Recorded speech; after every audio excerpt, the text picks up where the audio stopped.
Seguimos en este programa especial, no de lujo. No podemos sentirnos orgullosos de recurrir a programas especiales que nos alejen un poquito de nuestra línea editorial, que es netamente corporativa. Somos franquicia en Venezuela, pero que dadas las circunstancias debemos adecuarnos, ¿ok? Y definitivamente el componente social y humanístico debe prevalecer. Por esto estos programas especiales comenzamos el lunes pasado, hoy 13 de julio continuamos. El tiempo y el país lo amerita, y por eso hemos convocado a personalidades que tienen que ver con ese ámbito social, que a pesar de que hacen vida dentro del empresariado y tienen sus empresas, no se desligan de esa parte social, que es a la que debemos obedecer a esta hora, cada venezolano dentro y fuera del país. Tengo acá conmigo, tengo el honor de tener al sociólogo y socio director de Data Analysis, el señor José Antonio Gil Yepes. Okay, toda una referencia. Él tiene un postdoctorado en sociología y administración de empresas en Northwestern University en Illinois, sociólogo egresado de la UCB, nuestra UCB, magíster, en fin, un largo currículum que no vamos a detallar acá, pero que sí nos sentimos orgullosos de que esté José Antonio, de verdad, como data analyst, como sociólogo, pero como venezolano, nos enorgullece tenerte aquí el día de hoy y vamos a hablar al respecto. Bienvenido. Muchas gracias por esa calurosa bienvenida. Gil Yepes, definitivamente, autor de libros, tu obra que la vas a reeditar en estos días. Pero háblanos un poco de ese rol del sociólogo que me decías al inicio, no se deja nunca de serlo, pero que hoy por hoy parece ponerse más de manifiesto. ¿Hacen falta, son requeridas las funciones de un sociólogo, de la sociología, dado esta circunstancia país que tenemos a esta hora? Mira, un sociólogo es el que tiene la profesión que te lleva al siguiente planteamiento. El problema de Venezuela no es recurso. Cuando la crisis bancaria nuestra, la crisis bancaria y las ayudas bancarias y el problema fiscal que se creó se resolvieron en 2 o 3 años. Cuando una misma crisis bancaria ocurrió en Chile, tomó 15 años recuperar. Entonces, aquí en Venezuela el problema no son los recursos, ni tampoco los seres humanos individuales, en donde tenemos una cantidad de rasgos como los que se han puesto en evidencia en esta tragedia, y démosle gracias a Dios de que estamos bien y que nuestros familiares están bien. Hay quien no puede decir lo mismo y nuestro sentimiento está con ellos, pues. Ese venezolano que tiene tantas buenas características como ese salir disparado a ayudar a los demás, salir disparado con las uñas, sin guante, sin una pala, pero ahí está. Es un venezolano también bastante despierto, es un venezolano de poco dispuesto a la discriminación por raza, por religiones, por regiones, todas esas cosas que en algunas partes del mundo son verdaderos problemas, ¿okay? En Venezuela ese no es el caso. Pero ¿qué nos pasa? Que en la medida que no hemos formado el equipo Venezuela para ponernos de acuerdo en los objetivos y las reglas de juego mediante las cuales vamos a alcanzar esos objetivos, en esa medida existen unos planteamientos, por ejemplo, en la Constitución, en donde está el derecho a opinar, pero a veces se niega el derecho a opinar. Está el derecho a organizarse, pero de hecho se manipulan y se persiguen algunas organizaciones. Está el derecho a la propiedad privada, pero a veces ese derecho no prospera, entonces la gente no invierte, entonces no se crea trabajo, entonces no se produce. Entonces hay unas contradicciones sistémicas, no del individuo, y además la mayoría somos bastante despiertos, claro, dispuestos, despiertos y buena gente, pero el que las reglas de juego con los fines y los medios para alcanzar esos fines no estén claras, o están claras y están propuestas en una constitución que luego no se cumplen, entonces hace que desarrollemos otra característica, la desconfianza, y un individualismo excesivo. ¿Por qué? Porque yo sé que las reglas que me propusieron no se van a cumplir, entonces esto se convierte en un sálvese quien pueda. Y esa es la historia de Venezuela desde que le empezó a escribir Colón, cuando le escribió a los reyes desde el Golfo de Paria, vino y les dijo: he descubierto la tierra de gracia. Por las características de la naturaleza, por los recursos que le aportaron los indios a cambio de cuentas de colores, me llaman pepitas de oro. Ajá. Sí, espejito. Y por la calidad de esos indígenas. He descubierto la tierra de gracia. Y resulta que esa tierra de gracia, en la medida que no nos hemos puesto de acuerdo, estamos dando resultados muy por debajo de lo que pudiera ser si existiera el equipo Venezuela. Y esa oportunidad se repite en este momento. Este es el gran momento de convocarnos. Este es el gran momento de que el gobierno le diga a la empresa privada, a los trabajadores, a la iglesia, bueno, señores, vamos a ver cómo componemos esto, a los inversionistas extranjeros y nacionales, cómo componemos esto, cómo echamos este país para adelante. En la medida que eso ocurra, oye, tendrías más bien una explosión de positivismo, una explosión de confianza, una explosión de resultados que acelerarían nuestro desarrollo y el desarrollo del civismo dentro de nuestra cultura. Ahora, si no nos convocamos, pero ¿en quién está?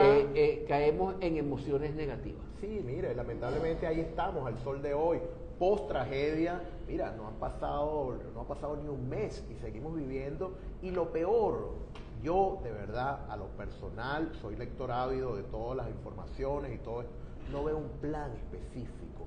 Mira, cuando el terremoto del 67 de 6,7 grados, me aclaró el profesor, el geólogo, ya no se habla de Richter, ahora es momento, es otra escala, ¿sí? Ya Richter pasó de moda.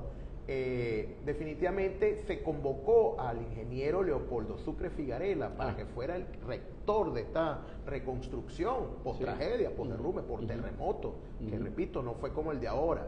Acá, bueno, hay una comisión presidencial, el Francisco Garcés la lidera, ingeniero sísmico también, nos explicó muy bien también el geólogo, que es muy bueno, goza de toda su credibilidad, pero pareciera faltar más, José Antonio, pareciera estar en las postrimerías de una debacle, incluso social, si no tomamos los correctivos, si no hay un plan. A ti te convocó el presidente Jaime Lucinchi para la COPRE, para que la Comisión para el Desarrollo de la Democracia, imagínate tú en aquel momento, año 84, ¿okay? A estas horas no haría falta una contraparte, algo parecido. ¿Cómo lo ves tú según tu experiencia y tu investidura? Me gusta ese planteamiento, me parece muy bien que este es un momento de una segunda COPRE, pues, y formada por representantes de todos los sectores, como estaban en la Comisión Presidencial para la Reforma del Estado. No lo puedes recordar, de 1984. Tuve 10 años allí en la COPRE y de ahí salieron cosas tan importantes como la descentralización, que es un tema que tenemos, es una materia súper pendiente. Se ha avanzado, ojo. Pendiente. Se ha avanzado, elección de gobernadores, alcaldes, todo esto. Pero... Se avanzó, pero no se siguieron. Se avanzó en los gobernadores, alcaldes, en las elecciones, pero no se avanzó en la transferencia de competencia. O sea, de presupuestos, de planes y del personal para ser administrado más directamente por las gobernaciones y por las alcaldías. Y bueno, ese es un retroceso importante frente a lo que se logró en aquel momento en cuanto al avance del desarrollo del Estado y de la administración pública y de la sociedad venezolana. Definitivamente. De la sociedad venezolana. Un tema de democracia como en aquel momento, un tema de sociedad civil, de país, por favor. Sí. Definitivamente una tragedia como la que vivimos debería darnos esa lección. Ese es la oportunidad. El gran paso es ese, llamémoslo una segunda COPRE, llamémoslo una gran convocatoria, llamémoslo una gran coordinadora de sectores. Mientras Venezuela no produzca el equipo Venezuela, seguiremos desperdiciando nuestras oportunidades. Porque la gente, para protegerse de lo que pueda hacer el otro, porque no sabemos cuál es la regla de juego. Correcto. Sabemos cuál es la regla, pero como no se va a cumplir, entonces cada quien juega la libre. Exacto. Y cada quien ve cómo hace para resolverse. O lo que dijiste, Entonces, ley de la jungla, al final del día. Sálvese quien pueda. Sálvese quien pueda. Entonces, mientras eso, nosotros seguiremos desperdiciando nuestros recursos y seguiremos produciendo pobreza. Y ese es un problema gravísimo que tenemos que poner de número 1 en la lista de lo que tenemos que resolver. La solidaridad con los demás. Y no es regalarle nada. No, hay que regalarle al que tiene un defecto físico, al que tiene un defecto mental, al que tiene una salud muy comprometida. A ese hay que regalarle, mantenerlo, recogerlo de las calles. Tú no puedes tener un señor que tú le veas el hueso en una pierna porque tiene una diabetes horrible y ese señor está ahí por años pidiendo en el mismo sitio hasta que se morirá, hasta que no lo vuelves a ver más. Bueno, eso tienes que recogerlo y tienes que hacerle todo lo que tú puedes. Ahora, a los demás hay que cambiar el discurso de que son pobres, de que son venidos a menos, de que son pobres porque los explotaron, de que son pobres porque la empresa privada explota a la gente. No. O sea, deja el cuento de la víctima. Vamos a pasar al actor proactivo. Correcto. Que pueda equiparse con los conocimientos, con el adiestramiento, con el crédito blando, con la oportunidad para montar su negocio. Y bueno, es así como tú vas a recuperar la pobreza. Y arrastrando o siendo impulsados por todo el resto de la economía de nivel intermedio y de niveles mayores, que debería ser pujante, que debería ser creciente. Lamentablemente no lo estamos viendo. Lamentablemente no es así. No está ocurriendo. Y una de las primeras, o el mayor indicador de que esa Venezuela en expansión creciente y para todos no ha ocurrido, es que desde que apareció el petróleo, todos los gobiernos de turno se han encargado de mantener a las exportaciones petroleras como la exportación mayoritaria, alcanzando niveles hasta del 97%.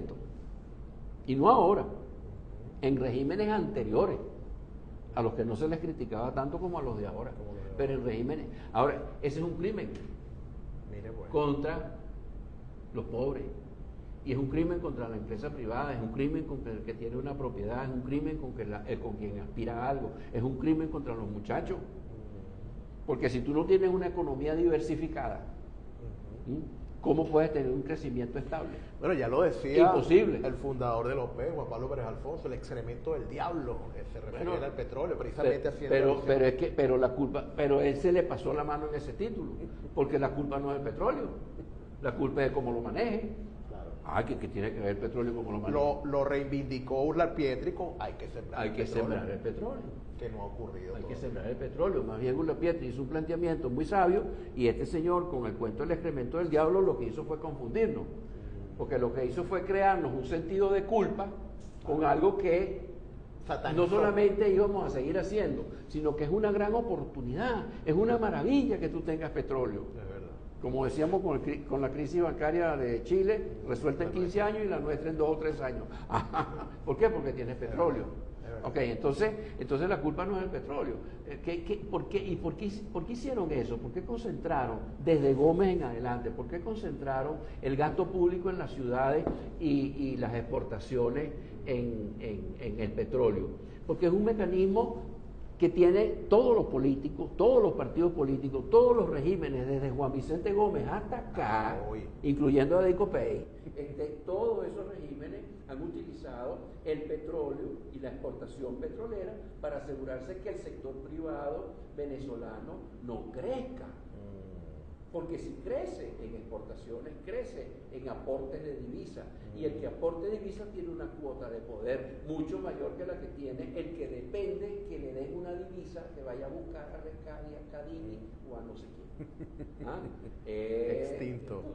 Y está el cuadro. A ver, José Antonio Gildiepe, nuestro entrevistado de Data Analysis, no olvidemos eso, que eres cofundador de Data Analysis, que bastante trabajo deben tener ahorita replanteándose, da la circunstancia, todo estudio que tenían por ahí en el tintero, bueno, todo cambió. José Antonio, La sociedad civil, nos lo explicó Trabajo y Persona, Alejandro Mario, hizo su trabajo ante la tragedia. La persona de a pie mostró unos visos de solidaridad nunca antes vistos. Eso lo sabemos todos, hemos visto gente escarbando sin tener deudos, sin tener familiares ahí tapiados, y acudió gente de Caracas, algunos con mejores intenciones que otros. O sea, pareciera que la venezolanidad hizo su trabajo, pero falta otra parte, la más importante, los liderazgos. Sociológicamente, ¿qué habría que hacer entonces para poder engranar esto y aprovechar algo que es una tragedia y darle un viraje de virtuosismo a que nos convirtamos en punto pivote para elevarnos de una buena vez por todas? Bueno, desde el punto de vista de un sociólogo, otra vez, por eso está acá, podemos decir que dentro de esa Venezuela distorsionada por la falta de equipo, lo cual significa falta de participación, falta de horizontalidad, demasiada verticalidad, el concepto de liderazgo tiene que ser revisado. Los líderes, cuando usted lo nombra presidente de una empresa, o no presidente de un sindicato, de un partido, de un gobierno, usted cree que usted tiene que, esa persona cree que tiene que imponer un modelo de ese sindicato, o de ese partido, o de esa empresa, o de ese país. Y cree que tiene que imponer un modelo. Eso no tiene ni pie ni cabeza en una sociedad plural, en una sociedad diversificada, que es la sociedad moderna en que vivimos. Aunque no seamos tan modernos, porque no somos tan participativos, no somos tan pluralistas como quisiéramos y decimos que somos, y dice la Constitución que somos, pero no se cumple, ni nunca se ha cumplido, no es cuestión de estos señores nada más. Entonces, ¿cuál es el papel de un líder en una sociedad tan diversificada como cualquier sociedad moderna de hoy en día? Hasta las más atrasadas son diversificadas. ¿Cuál es el papel de un líder? Imponer un criterio, imponer una razón, imponer un modelo, preguntarse quién tiene la razón y la tengo yo como líder, porque para eso me eligieron. O el modelo del líder que nos va a convocar a todos, nos va a sentar alrededor de una mesa redonda, nos va a poner un café y un cachito y nos va a decir, bueno señores, aquí está la gente, los problemas que tenemos que resolver. ¿Qué piensan los empresarios? ¿Qué piensan los sacerdotes? ¿Qué piensan los políticos? ¿Qué piensan los militares? ¿Qué piensan los profesores? ¿Qué piensan los estudiantes? ¿Qué piensan los trabajadores y los sindicalistas? Bueno, vamos a ver cómo hacemos. Entonces tenemos dos opciones. O nos matamos o nos ponemos de acuerdo. ¿Dónde estamos hasta ahora?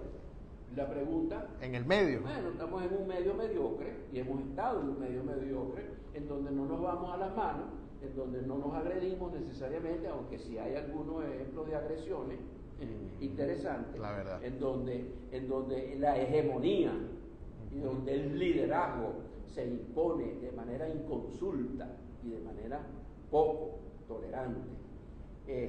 Pero hemos estado en un medio mediocre en el cual no nos damos la mano, pero desconfiamos del otro y caemos en lo que veníamos hablando, en donde cada quien ve a ver cómo resuelve su problema de una manera individualista. Te pongo, entonces, el liderazgo, ¿para qué está?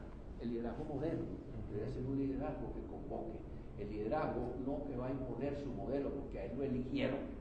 Entonces quiere decir que la gente tiene que ser como él diga. No, es un disparate. El liderazgo moderno está para ponernos de acuerdo. El liderazgo moderno es un facilitador. Lo primero que tiene que aprender el liderazgo moderno es inteligencia emocional y técnica de negociación, para ver cómo nos ponemos de acuerdo. No es para imponer un modelo, porque en la sociedad moderna la pregunta fundamental no es quién tiene la razón, sino cómo nos ponemos de acuerdo. ¿Cómo nos organizamos? Y te pongo un ejemplo de la solución individualista, caótica, dentro de ese no ponernos de acuerdo. Mira, el vuelo de regreso de Madrid a Caracas toma casi 9 horas. Y antes de bajarnos del avión hace 4 días, un señor dice, bueno, ahora nos faltan 3 horas para recuperar la maleta en Valencia,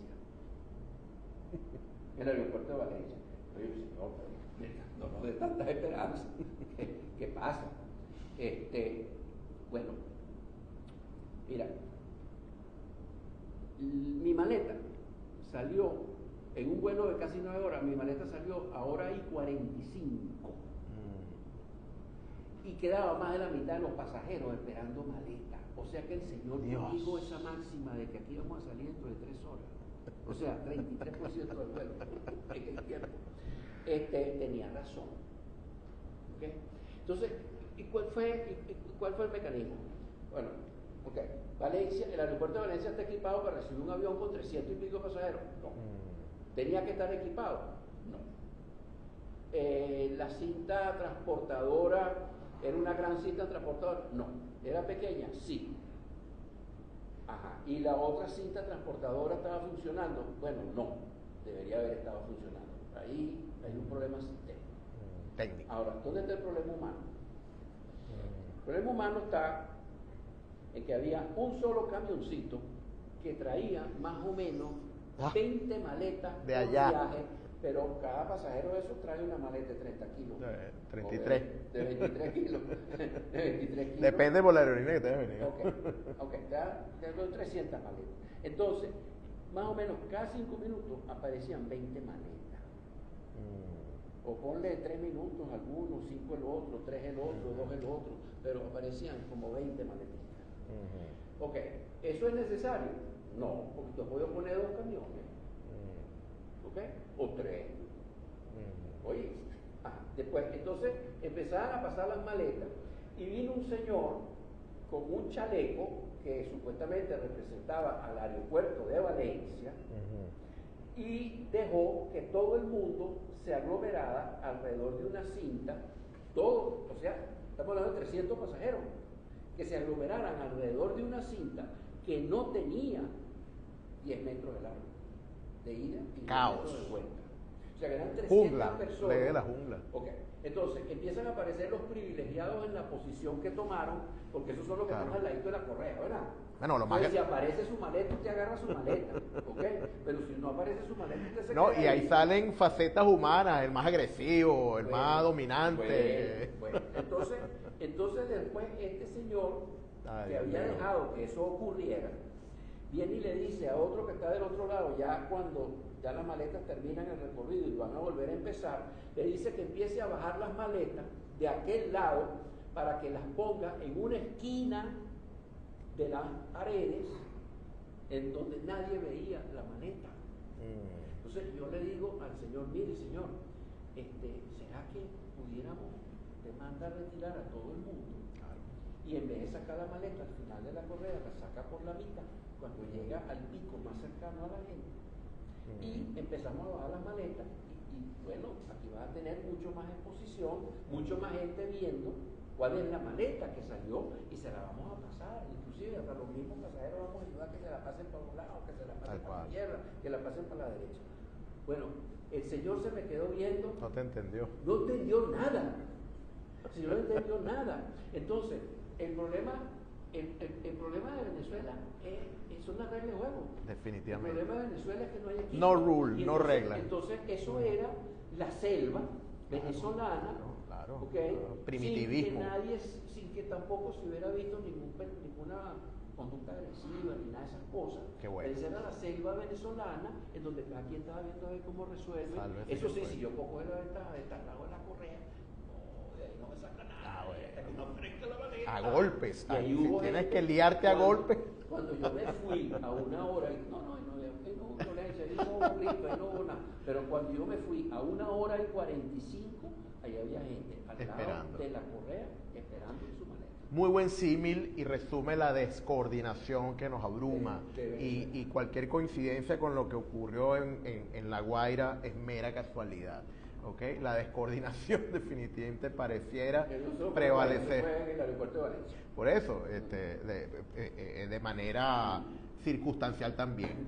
José Antonio, podríamos estar hora hablando, disertando sobre tantos temas que nos apasionan a ti, a nuestra audiencia también, pero lamentablemente se nos acabó el tiempo. Por favor, recomiéndanos alguna obra, recuerda tu libro que vas a reeditar próximamente, algo que nos haga mejorar, aprender de una situación tan sombría como es esta tragedia, este terremoto, pero que definitivamente podamos obtener alguna lectura positiva.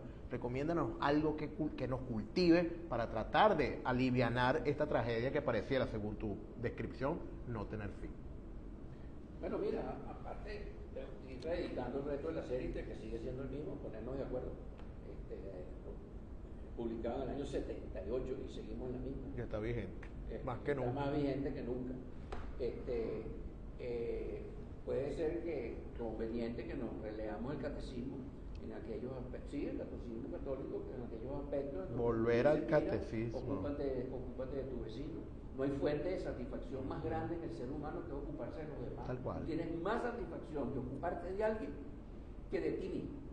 Y cuando tengas un problema mental, un problema de angustia, un problema de qué va a pasar en el futuro, qué me va a pasar a mí, voy a tener con qué comer, mira, búscate a alguien a quien hacerle algo bonito y se te pasa toda esa angustia y se te pasa toda esa broma. Practiquemos eso.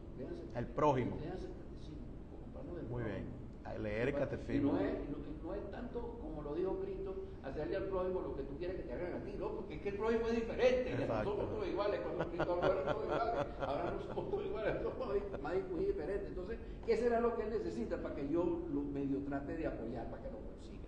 Entonces, ese es uno. Y lo otro es, señores, nuestro reto es ponernos de acuerdo.